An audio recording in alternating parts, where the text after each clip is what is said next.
हरि ओम जय श्री राम। हरि ओम जय श्री राम। नारायण हरि। आप सभी आगंतुक महानुभावों का हार्दिक स्वागत है। कोटि कोटि धन्यवाद आप सभी का। आइए आज थोड़ी सी चर्चा करें। कई लोगों का प्रश्न था, मरने के बाद क्या होता है, मरने के बाद जीवन कहाँ जाता है। हम बहुत से लोगों को जोड़ना चाह रहे थे, लेकिन हमने सोचा कि सामान्यतः आप लोग अपने आप इसका विस्तार करें इस वीडियो का। सर्वप्रथम है जी, देखिए, जीव एक तत्व है। जीव तत्व का अपना एक जीवन चक्र है। जिस तरह संसार में प्रत्येक कण का, प्रत्येक वस्तु का अपना एक जीवन चक्र है, ठीक उसी तरह इस जीव का भी एक जीवन चक्र है। जीवन चक्र बचपन, जवानी और बुढ़ापा, ये तो दिखता है ना। यानी बचपन दिखता है, फिर जवानी दिखती है और फिर बुढ़ापा दिखता है। लेकिन जन्म से पहले और मरने के बाद, जन्म से पहले और मरने के बाद, बिफोर बर्थ और आफ्टर डेथ दिखता नहीं। और जो दिखता नहीं है उस पर हम कम विश्वास करते हैं या ना के बराबर करते हैं। और यदि करना पड़ जाए तो फिर प्रमाण की आवश्यकता पड़ती है। हमें जो है कोई प्रमाण चाहिए, कोई स्ट्रॉन्ग एविडेंस प्रूफ चाहिए उसके लिए, ऐसी मान्यता है ना। तो अब आप विचार करें, बचपन से जवानी कैसे आई, यानी बचपन से जवानी कैसे आई। किसी ने हमको कुछ किया, खींचा ताना, किसी ने कोई बाहर से कोई क्रिया करी, कुछ भी नहीं किया। फिर भी हम बचपन से जवान हुए और जवान से बुढ़ापे की ओर भाग रहे। किसी ने कुछ नहीं किया। और यदि करना चाहें तब भी कोई कुछ कर नहीं सकता, क्योंकि फिर भी हम जो है भाग रहे हैं बार बार।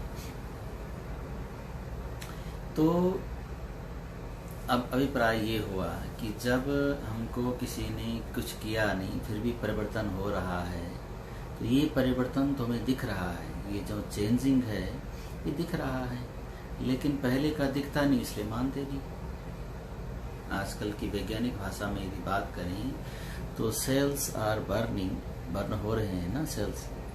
तो जब कोशिकाएं बर्न हो रही है, जल रही है, समाप्त हो रही है, तो नई कोशिकाएं बन रही है। और ये जो कोशिकाओं का बनना और बिगड़ना है, इसी से शरीर की वृद्धि हो रही है, शरीर बढ़ रहा है। तो न चाहते हुए भी शरीर अपने आप बढ़ रहा है। तो इसका मतलब ये हुआ कि जन्म से पहले भी कुछ हुआ होगा, तभी तो आए इधर, नहीं तो आए कहाँ से। और मरने के बाद भी कहीं जाना है, नहीं तो कैसे संभव होता है ये सब। अब आए बात, जब जीव मरता है, प्रसंग थोड़ा बड़ा लंबा है, सार भाव में लेंगे और विस्तार से समय फिर कभी चर्चा करेंगे। जब व्यक्ति मरता है तो पांच तत्व में मिल जाते हैं, लय हो जाते हैं। जैसे जल, अग्नि, पृथ्वी, वायु और आकाश, 5 तत्व हैं। 5 तत्व में मिल जाते हैं। आत्मा अजर और अमर है, ये भगवान कृष्ण ने गीता में भी कहा है, और अनादिकाल से यही वर्णन आता है, चला आया है कि अनादिकाल से जो है आत्मा अजर और अमर है। शरीर को जला देते हैं, दफना देते हैं या बहा देते हैं, 3 गति है, भस्म में धूल विग्रहेगा। तो पुनर्जन्म के लिए या स्वर्ग और नरक जाने के लिए क्या बचा, ये प्रश्न है, ये लोग जानना चाहते हैं। शरीर जला दिया, दफना दिया, बहा दिया, आत्मा अजर और अमर है, 5 तत्व जो 5 एलिमेंट्स हैं जिनसे शरीर मिलकर बना है, वो 5 तत्व में मिल गए। तो लोग ये जानना चाहते हैं, बार बार कई यही लोग प्रश्न पूछते हैं कि फिर पुनर्जन्म कैसे, या मृत्यु के बाद क्या होता है।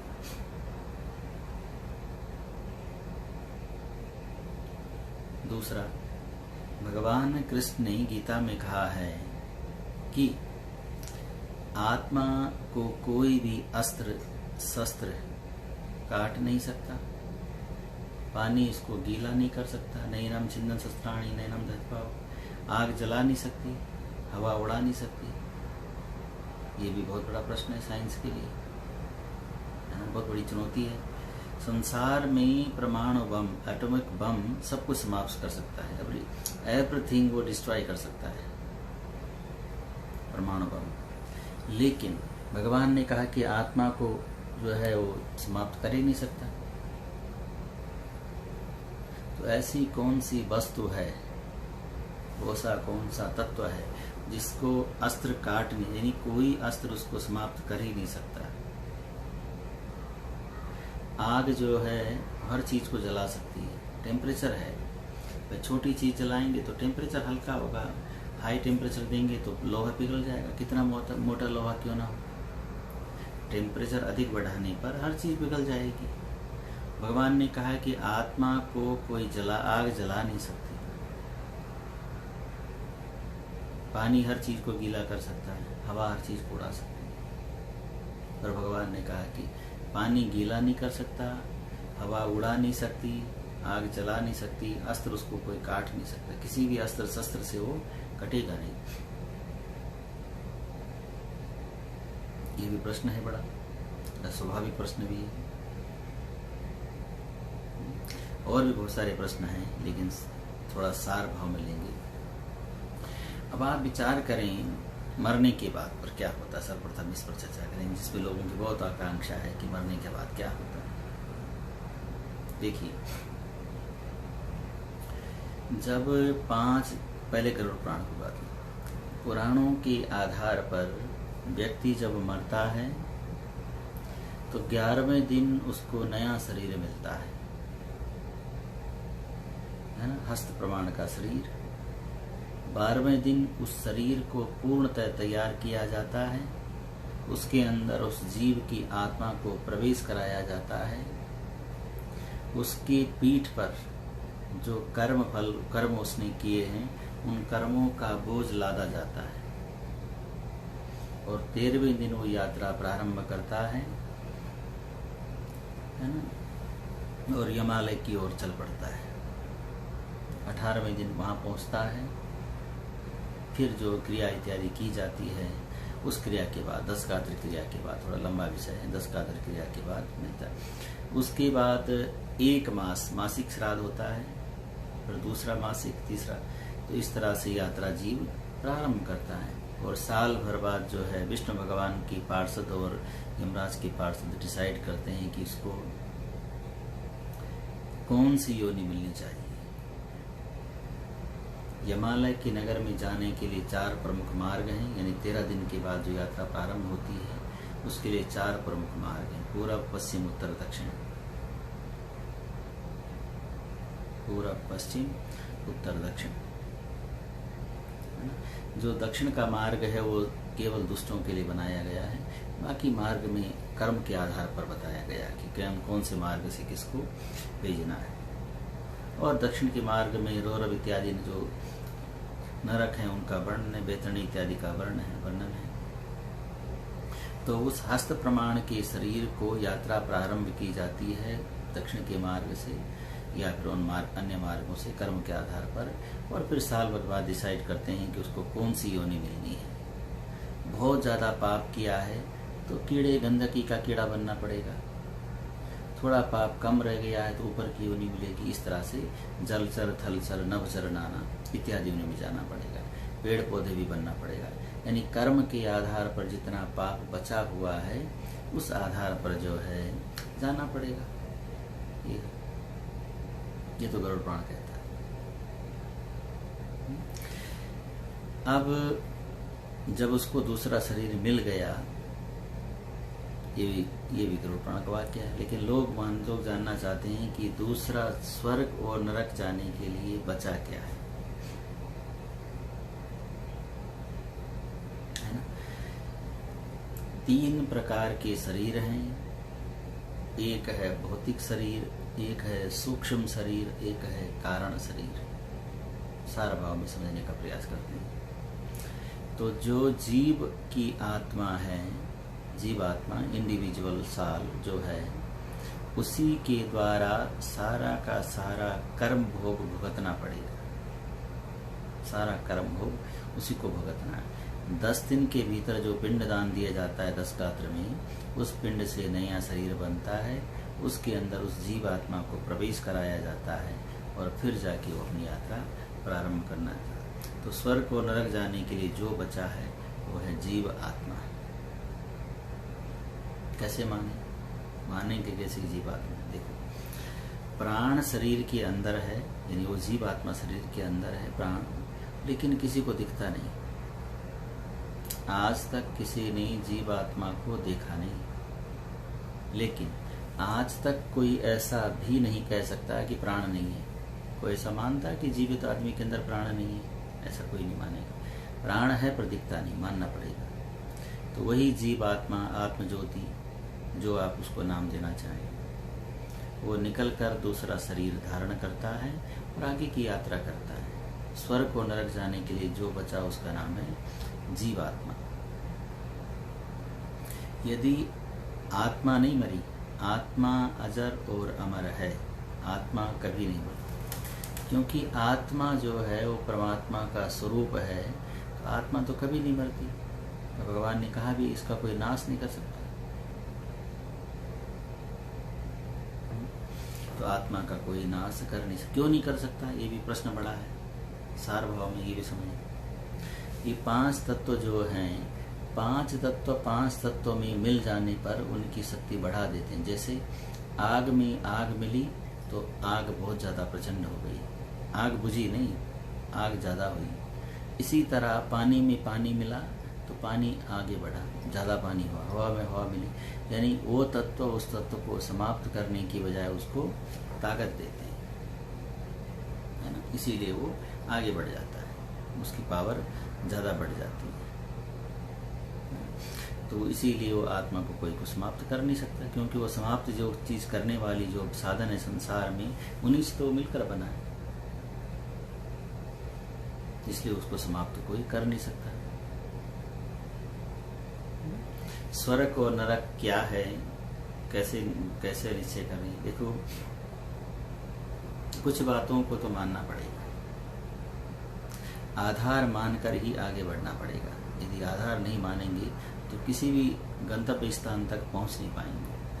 आप एक जगह पर तो टिकना पड़ेगा, वहां से यात्रा प्रारंभ करेंगे। बिना टिके हुए यात्रा प्रारंभ कर नहीं सकते। एक जगह आप फ्लाई करना हो तो एक जगह तो जाना पड़ेगा उड़ने के लिए, गाड़ी चला, एक जगह आधार चाहिए। तो आधार तो पुराणों को मानना पड़ेगा। जब आप आधार मानेंगी तब यात्रा प्रारंभ होगी।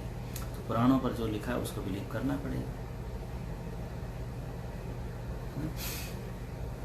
भगवान कृष्ण ने भी गीता में कहा है कि हे अर्जुन, ऐसा कोई काल नहीं था जिस समय तुम नहीं थे, और ऐसा भी कोई काल आगे होगा नहीं जिसमें मैं नहीं हूँगा। यानी हर जन्म में मैं भी हूँ और तुम भी हो। मेरे और तेरे अनेकों अनंत जन्म बीत गए, लेकिन फर्क इतना है कि मुझे सारे जन्मों का याद है और तुम्हें कोई भी जन्म याद नहीं। कई बार जन्म हो गए। इसका मतलब हुआ कि पुनरपि जन्म पुनरपि मरणम, दोबारा होगा, पुनः जन्म और पुनः मरण बार बार होगा। जब तक संसार सागर से पाप समाप्त नहीं कर जाते तब तक दोबारा जन्म और मरण होता रहेगा। इसका मतलब है। अब यदि हम पुनर्जन्म पर बात कर लें कि पुनर्जन्म होता है, ऐसा मान लें, तो फिर सनातन धर्म में 2 थ्योरियां हैं। एक तो ये कि दूसरा जन्म हो गया, वो आदमी पेड़ बन गया, पौधा बन गया, पक्षी बन गया, चींटी बन गया, हाथी बन गया। एक तो थ्योरी ये है कि पुनर्जन्म किसी और योनि में प्राप्त हो गई। दूसरी थ्योरी ये है कि उनके निमित्त हमेशा श्राद्ध किया जाता है, वार्षिक श्राद्ध करते हैं उनके निमित्त। तो जब उनका दूसरा जन्म हो गया, कहीं पर दूसरी योनि उनको प्राप्त हो गई, तो श्राद्ध फिर किसके लिए करते हैं? और मान लें कि उसी जीव के लिए श्राद्ध कर रहे हैं, तो जो श्राद्ध में वस्तु दी जाती है, जैसे मान लेते हैं कि वो शेर बन गया, मान लेते हैं, पर हम तो आटा दाल चावल या खाने पीने की या पहनने की कुछ वस्तु दान करते हैं, और शेर तो उनका उपयोग नहीं करते, तो फिर उनको प्राप्त कैसे हो? लंबा चौड़ा विषय है, सार भाव में ये भी समझने का प्रयास करें। हम जब काम करते हैं तो हम आटा दाल चावल नहीं मिलता हमको पैसा मिलता है, लेकिन स्टोर के अंदर यानी उस पैसे के अंदर वो ताकत है कि वो हर चीज़ को कन्वर्ट कर सकता है। आप स्टोर में जाते हैं, पैसे को आटा में कन्वर्ट कर लो, चावल में कर लो, फलों में कर लो, फूलों में कर लो, यानी आपके अंदर वो सामर्थ्य नहीं है, पैसे के अंदर वो ताकत है कि वो हर चीज़ में कन्वर्ट हो जाता है। और पैसा जो है स्टोर, जहाँ पर दुकान है, दुकान में जा कर के वो काम बनता है। पैसा ऐसा नहीं कि अपने आप बन जाएगा। ठीक उसी उदाहरण को समझेंगे। परमात्मा के चरणों में सारे के सारे कर्म बंधनों का फल जो आपने पुण्य किया है उसको समर्पित करते हैं। परमात्मा के अंदर उस वस्तु को परिवर्तन करने की, कन्वर्ट करने की शक्ति है, और परमात्मा को पता है कि वो जीव कहाँ पर है। तो यदि वो जीव हाथी है, शेर है, जो उसको आवश्यकता है उस चीज को उस पुण्य के रूप में उसको प्राप्त कराएगी। चिड़िया बन गई तो चिड़िया के लिए जो जरूरी है उसको वो मिलेगा, जो जिस योनि में है। तो श्राद्ध जो किया जाता है, वो जीव जिस भी योनि में है, भगवान उसको उस योनि में उस पुण्य को परिवर्तन करके, कन्वर्ट करके उस तक पहुंचाते हैं। इसका मतलब हुआ आज हमारे पास जो कुछ है या मिल रहा है, किसी न किसी ने कहीं ना कहीं पर या कोई ना कोई हमारे लिए कुछ कर रहा है, तभी तो प्राप्त हो रहा है। यदि इस थ्योरी को मान लेते तो परमात्मा के अंदर वो शक्ति भी है और ज्ञान भी है कि वो जीव कहाँ पर है, उसको वो चीज प्राप्त कराएंगे। तो ये बातें हैं, वही ध्यान में रखना। श्राद्ध इसी निमित्त किया जाता है। कैसे मान लें कि जन्म से पहले हम कहीं पर थे? कैसे मान लें? देखो, गर्भ में हमने पहले भी लंबा चौड़ा वीडियो रिलीज किया है, और आगे भी विस्तार से कभी हमने सोचा है कि विस्तार से करेंगे कभी, क्योंकि हमें लगता है कि लोग काफ़ी जिज्ञासु हैं, जानना चाहते हैं। तो आगे यथासंभव प्रयास करेंगे विस्तार से अलग से वीडियो बनाने का। गर्भ में हमारा जन्म नहीं हुआ, गर्भ में हम प्रकट हुए। यदि गर्भ में हमारा जन्म होता तो जैसे आज हम हैं, छोटे होते, पर होते वैसे, हाथ पैर कान नाक ये सब होते, यानी गर्भ में जो है सीधा होना चाहिए था, लेकिन ऐसा नहीं हुआ। गर्भ में कोई तत्व, कोई कण, कोई मॉलिक्यूल, कोई चीज प्रकट हुई, उस चीज को हाथ पैर कान नाक धीरे धीरे सब लगने प्रारंभ हुए, और वो जब शरीर बन गया, फुल मैच्योर हो गया, तो उस तत्व ने, उस चीज ने उस शरीर को जब समझा कि अब ये मैच्योर है, तो उस गर्भ से बाहर लेकर आया और हमारी पहचान कराई। और जब तक उसको लगा कि ये शरीर ठीक ठाक है, तब तक शरीर के साथ रहा, और जिस दिन उसको लगा कि शरीर किसी काम का नहीं, वो छोड़ के चला गया, शरीर बेकार हो गया। यदि हम शरीर को माता पिता कहते तो कभी चला कर नहीं आते, वे जीते जी कभी चोट लग जाए तो कितना परेशान होती, कितने उनको उपचार लिख करते हैं मेडिकल, लेकिन मरने के बाद अपना कर्तव्य समझते हैं, है ना, कि हमको उनको जो है अंतिम संस्कार करना, अग्नि के सुपुर्द करना। इसका मतलब हुआ कि हम जिसको पिता कह रहे थे वो तो चला गया है, बस शरीर रह गया। शरीर के अंदर कोई था जिसको हम पिता कह रहे थे। कल हम इस पर चर्चा करेंगे, यदि समय मिला तो कल जरूर, है ना। जो मेरा मेरा कह रहा है वो कोई और है। हमारा संसार में कुछ भी नहीं है, है ना। हमारी पहचान जिससे है, बस वही कण, वही तत्व है। वो निकल के हम कुछ नहीं। मैं नाम नहीं हूँ, नाम मेरा है, मेरा नाम, यानी नाम भी मेरा नहीं है। मैं शरीर नहीं हूँ, मेरा शरीर, माई बॉडी बोलते हैं ना। I am not a body, this is my body. I am not a heart, this is my heart, ऐसा बोलते हैं ना। पर मैं हार्ट थोड़ी हूँ, मेरा हार्ट है, मेरे लीवर, मेरे किडनी, इत्यादि इत्यादि। मेरा मेरा पत्नी, मेरा बच्चा, मेरा धन दौलत, मेरा मेरा जो कर रहा है वो कोई और है। इस बात को समझ लीजिए।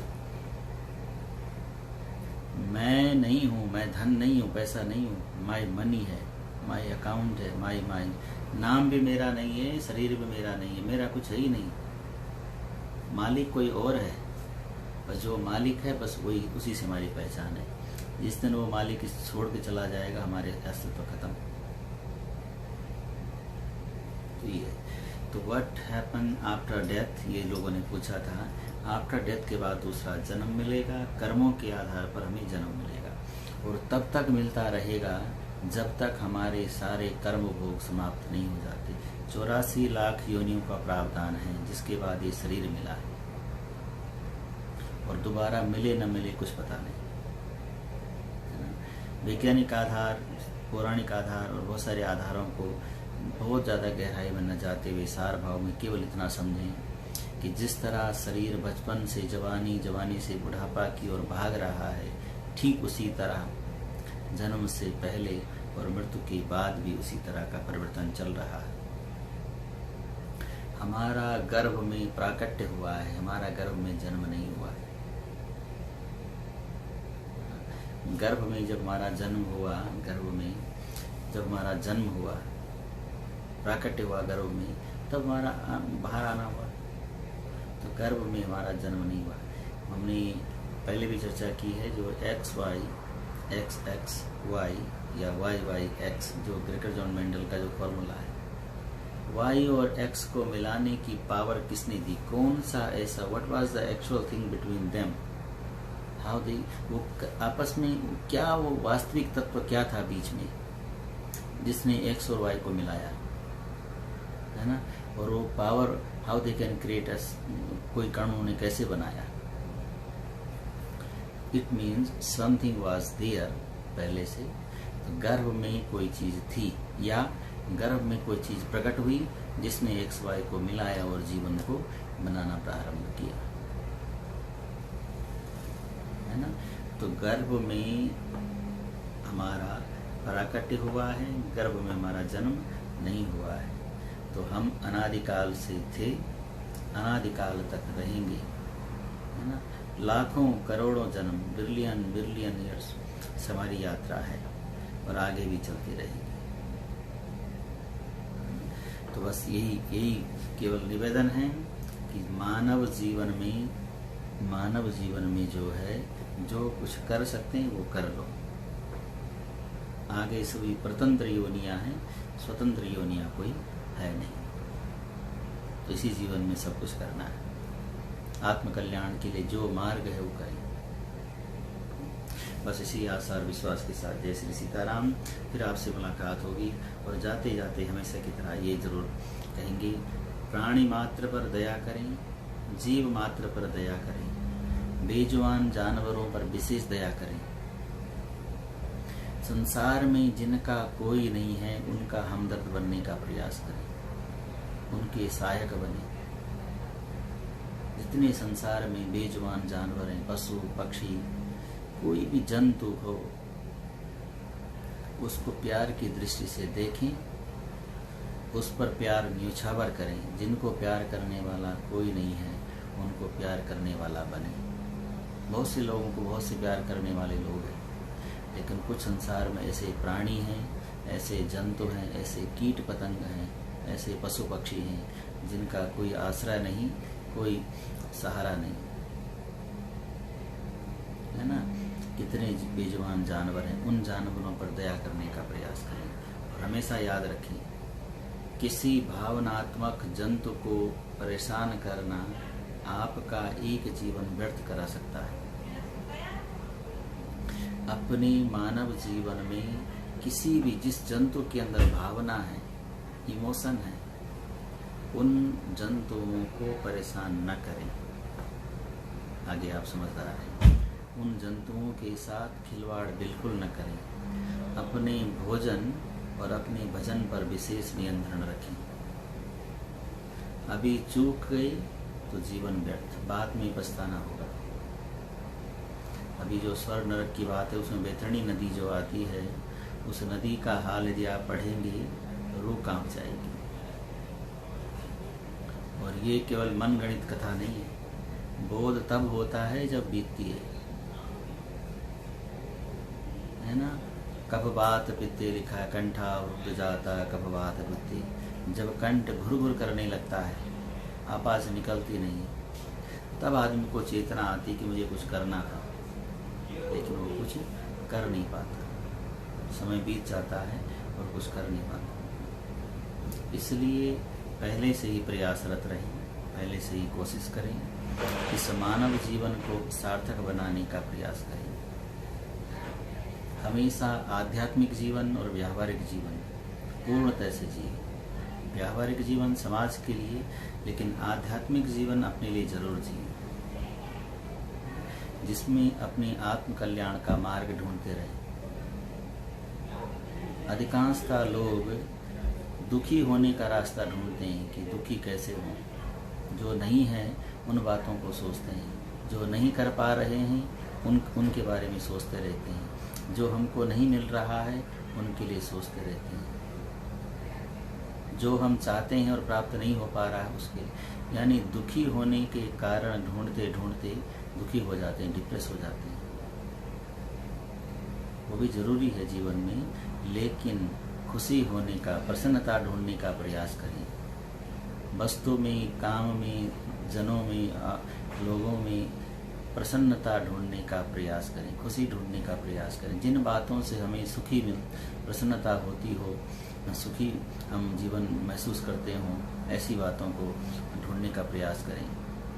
हमारे पास जो है उनको सोचें, जो नहीं है उसको थोड़ा थोड़ा इग्नोर करने का प्रयास करें। जो प्राप्त हो गया है उसमें प्रसन्नता देखें, जो प्राप्त नहीं हो पा रहा है उसके लिए प्रयास करें, लेकिन दुखी ना। तो हमें खुशी ढूंढने का व्यावहारिक जीवन में भी, और आध्यात्मिक जीवन में तो है, व्यावहारिक जीवन में भी प्रसन्नता ढूंढने का, खुशी ढूंढने का, जिससे मन को शांति, शीतलता मिले, ऐसी बातों को ढूंढना, ऐसा चीज़ों को ढूंढना, ऐसी बातों को याद करना, वो जीवन के लिए हितकारक है। नहीं तो मानव जीवन तो कारखाने की तरह, फैक्ट्री की तरह है, कब क्या हो जाए कुछ पता नहीं, कहाँ पर फॉल्ट हो जाए कुछ पता नहीं। तो केवल यही निवेदन है कि अपने वास्तविक स्वरूप को पहचानिए। हमारा मूल स्वभाव, मूल प्रकृति क्या है, उस बात को याद रखें। हम कौन हैं, मेरा कौन है, और उससे मुलाकात कैसे हो, बस यही जीवन का सार है ना? मैं कौन हूँ, मेरा कौन है, और उससे मुलाकात कैसी हो, बस यही पूरे वेदों का सार है। और इसी बात पर सारे ग्रंथ हैं।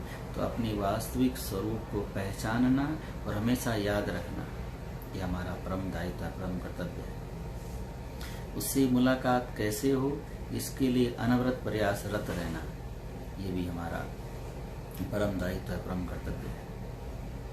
तो इसी आशा और विश्वास के साथ जय श्री सीताराम। कल फिर आपके सामने आने का प्रयास करेंगे। तब तक आप अपना ध्यान रखिए, अपने आसपास के लोगों का, जो दीन दुखी दुर्बल हैं, उन लोगों को सहायता देने का प्रयास करें, और इसी तरह जीवन को आगे बढ़ाएं और मानव जीवन को धन्य बनाएं। जय श्री सीताराम। देव बजरंग बली। हरि ओम। फिर मुलाकात होगी। कोटि कोटि धन्यवाद आपका।